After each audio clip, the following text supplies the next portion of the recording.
Guys இன்னைக்கு நம்ம பெங்களூரில் காட்டெருமை கோயில் தான் வந்திருக்கோம். நானே தான் ஃபஸ்ட் டைம் வந்திருக்கேன். உள்ளே வந்து நல்ல வைபாக தாங்க இருந்து. மறக்காம ஃபுல் வீடியோ பாருங்கள், நிறைய சொல்லியிருப்பேன். இன்னும் மரத்தை சுற்றி வெறும் ரெட் கலர் துணியாக இருக்கே சொல்லிட்டு நானும் கிட்ட போய் பார்த்தா அப்போ ஒரு ஆள் சொன்னாங்க, நீங்கள் மனசில் என்ன வேண்டி இருக்கணும் அது நடக்கும்னா இந்த மாதிரி தேங்காய் உள்ளே இருக்குமா, அதை வச்சு கட்டுவாங்களாம். கட்டிட்டு நீங்கள் மனசால் என்ன வேண்டிங்களோ அது நடக்கும்னு சொன்னாங்க.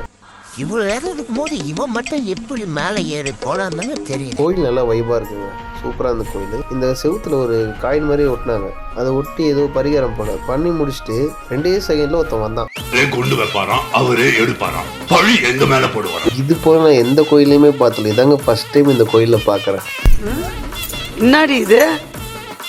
இவ்வளோ சாமி அந்த மாதிரி தெரில, எல்லாம் ஒரு அளவு தானே. ஆனா மாமா என்னடே அவன் இன்னும் திருந்தல மாமா.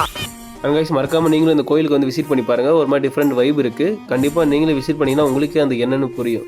இந்த கோயிலோட எக்ஸாக்ட் லொகேஷன் டிஸ்கிரிப்ஷன் தர. மறக்காம நம்ம ஐடியை சப்ஸ்கிரைப் பண்ணிட்டு லைக் பண்ண மறந்துடாதீங்க.